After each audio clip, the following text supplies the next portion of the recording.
Direktur Utama Bank NTT merangkap Direktur Teknologi Informasi dan Operasional. Yang kami hormati Bapak Direktur Dana dan Trisuri merangkap PLT Direktur Kredit Bank NTT, Bapak Direktur Kepatuhan Bank NTT, Bapak Kepala Divisi Corporate Secretary. Yang kami kasihi rekan-rekan media mitra, Bapak Ibu jurnalis, media cetak, media online yang berbahagia. Puji dan syukur kami haturkan kehadapan Tuhan Yang Maha Kuasa atas perkenanannya kita semua bisa berkumpul di tempat ini untuk mengadakan satu acara yang bermartabat dan mulia demi Bank NTT yang kita cintai, press conference bersama dengan media mitra Bank NTT. Izin melapor Pak PLT Dirut, yang hadir bersama kita adalah semua media online mitra Bank NTT, kurang lebih 40 media online, media cetak, juga radio dan televisi hadir bersama untuk mendukung Bank NTT. Kita kasih tepuk tangan dulu untuk acara kita sore hari ini. Baik, Bapak Ibu sekalian, beredar kabar mungkin Bapak Ibu teman-teman jurnalis, rekan-rekan media mitra sudah mengetahui bahwa ada mutasi dan rotasi, dan perlu kami perkenalkan pada sore hari ini Kepala Divisi Corporate Secretary yang membawahi Humas. Juga untuk rekan-rekan media semua, sebelumnya kita sudah dengan Pak Endri Wardono, tapi Pak Endri Wardono menjadi Kepala Divisi Kredit, Mikro dan Konsumer, dan sore hari ini wajahnya tidak asing lagi Pak Kadif Korsek.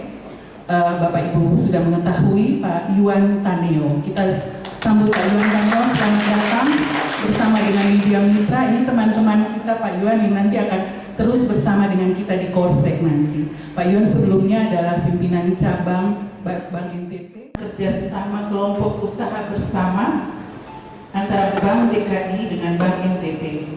Kepada Bapak PLT Direktur Utama kami persilakan.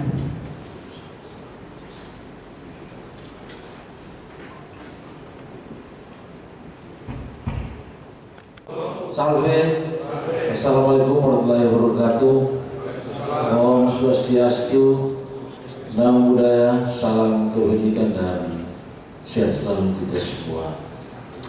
Yang kami kasihi dan kami hormati serta kami banggakan teman-teman wartawan, saudara-saudara kami yang terus hadir bersama dengan kami, terus mengawal bank ini, dan tentu kami sangat berterima kasih bahwa pada hari ini kami akan menyampaikan terkait dengan KUB, yaitu kelompok usaha bank.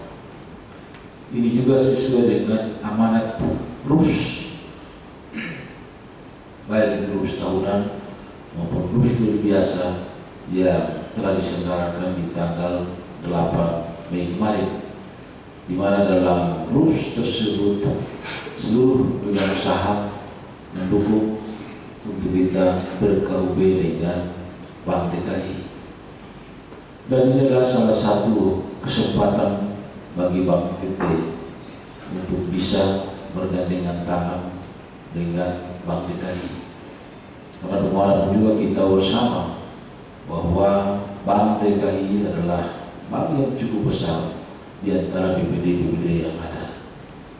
Aset mereka saja sudah sekitar 80 triliun, dengan modal inti mereka itu 10 triliun. Nah, terkait dengan KUB ini, itu juga didasarkan atau dilandasi dengan POJK 12 tahun 2020.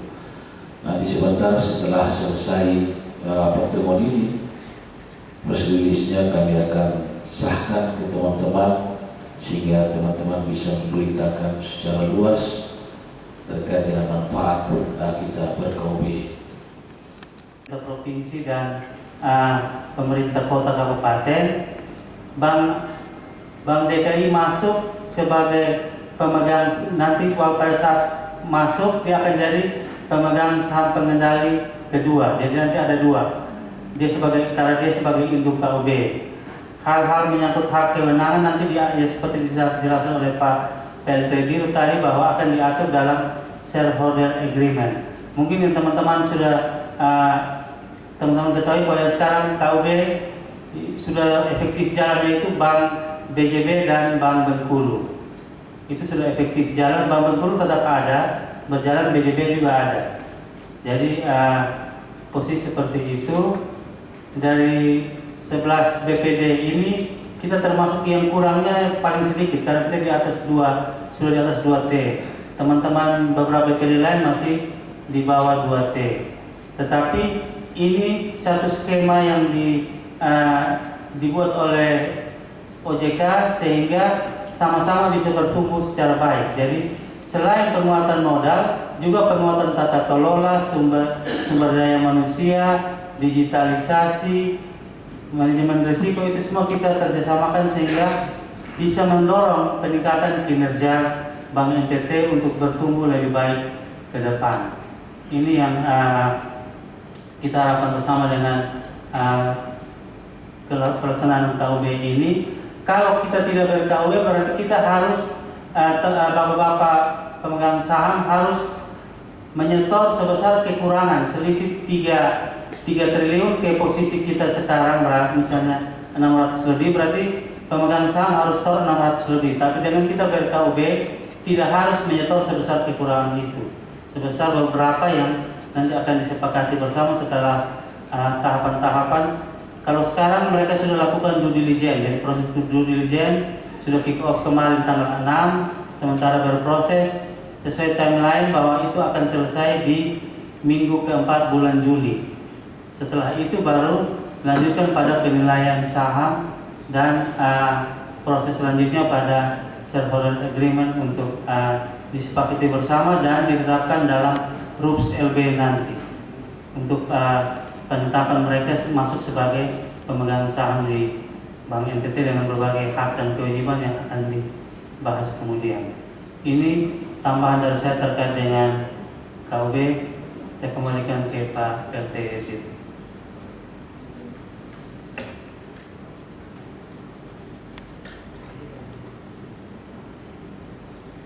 Baik, terima kasih yang saya hormati Bapak PRT Dirut, Bapak Dirket, teman-teman media, para kadif yang hadir, singkatnya semua kita yang hadir pada sore hari ini. Saya hanya menambahkan dari sisi dana dan kredit, kalau kita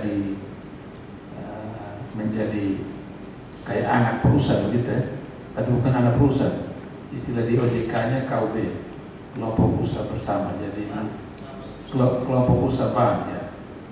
Ya, jadi nanti kalau ada Bank DKI punya proyek-proyek besar ya, proyek yang besar di sana, kalau butuh kita juga ikut terlibat, kita bisa terlibat. Begitupun dia punya dana-dana banyak di sana. Kalau kita di sini kekurangan dana, kita mau salurkan kredit, kita bisa pinjam dari mereka. Walaupun secara bisnis akan tetap begitu. Itulah beberapa manfaat dari kerjasama ini. Saya kira tambah dari saya hanya itu saja. Terima kasih.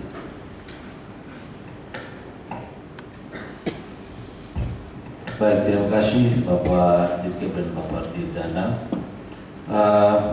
Satu hal lagi yang perlu kami sampaikan bahwa terkait dengan bisnis matching, tentu ini melalui analisis cost and benefit. Jadi berapa besar biaya yang kita keluarkan dan berapa besar pendapatan yang akan kita peroleh. Jadi tidak serta-merta kita katakan bisnis matching, tapi tidak melalui analisa cost and benefit seperti itu. Jadi yang perlu kita ketahui bersama, dan juga setiap perkembangan proses KUB ini itu menjadi perhatian serius dari otoritas jasa keuangan, dan juga kami laporkan secara berkala kepada OJK dan juga kepada pemegang saham pengendali. Mungkin dari kami seperti itu, Ibu Ingrid.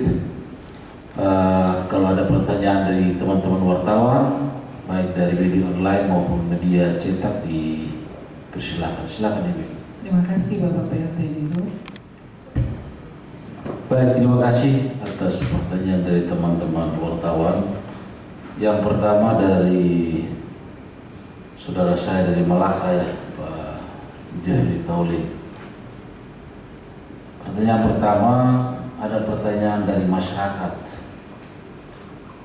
Jika kita berkopi, apakah nanti Bank NTT akan hilang seperti itu? Tidak seperti itu Pak Jeffrey. Bank NTT tetap hadir dan tetap eksis. Dan sesuai yang seperti saya sampaikan tadi bahwa dasarnya adalah POJK 20 tahun 2020 bahwa kita harus memenuhi modal 3 triliun sampai dengan akhir Desember 2024 ini. Karena kalau kita tidak memenuhi modal inti 3 triliun, otomatis kita akan bergeser kepada Bank Perkreditan Rakyat. Nah, kalau kita bergeser kepada BPR, berarti kita tidak lagi menjadi Bank RKUD, pemegang rekening kas umum daerah. Kita juga tidak melaksanakan terkait dengan pengimpunan dana pihak ketiga yang besar seperti itu, dalam hal dalam bentuk giro dan lainnya. Ini yang perlu kita cermati bersama, sehingga kenapa kita harus berkompetisi. Pertanyaan pertama dari teman-teman Expo NTT, ini sebenarnya pertanyaan berulang yang tadi kita sudah jawab berkaitan dengan berapa banyak penyertaan modal dari Bank DKI. Di dalam rencana bisnis bank kami itu kami cantumkan 50 sampai dengan 150 miliar. Nanti di dalam shareholder agreement itu lebih pasti lagi pasnya di angka berapa. Karena ini memang kesepakatan antara dua BPD, yaitu Bank DKI dan juga Bank NTT. Laba juga tadi sudah dijelaskan bahwa itu dibagi sesuai dengan persentase saham. Terus KUB kapan mulai efektif? Nah, seperti yang saya sampaikan di awal tadi, bahwa SHA itu dilakukan di minggu keempat bulan Agustus. Nah, setelah itu baru kita ajukan ke OJK di September, ya Pak Dirgahayu, September. Sehingga sebelum akhir tahun 2024 itu persetujuan dari OJK sudah ada terkait dengan KUB dengan Bank DKI. Yang berikut berkaitan dengan komisaris utama dan komisaris independen. Saat ini masih dalam tahap pengumpulan berkas, sehingga nanti kalau berkas atau persyaratannya sudah terpenuhi, itu kami akan ajukan ke OJK. Yang kedua dari Ibu Yelitokusia, Ibu Yuli ya? Ibu Yuli, ini itu. Sorry, saya lihat terlalu di belakang, jadi teman nama saya juga Ibu Yuli ini. Terkait dengan buyback ya, tadi juga sudah disampaikan. Kalau para pemegang saham kita, Pemprov, kabupaten maupun kota, sudah melakukan penyetoran lebih dari 3 triliun, ini bisa memberikan kekuatan bagi kita untuk kita melakukan buyback seperti itu. Ini sudah jelas dan juga sudah disampaikan oleh Pak Dirket. Yang berikut dari Pak Juan ya. Kita tahu bersama bahwa sejak tahun 2022 yaitu COVID melanda kita.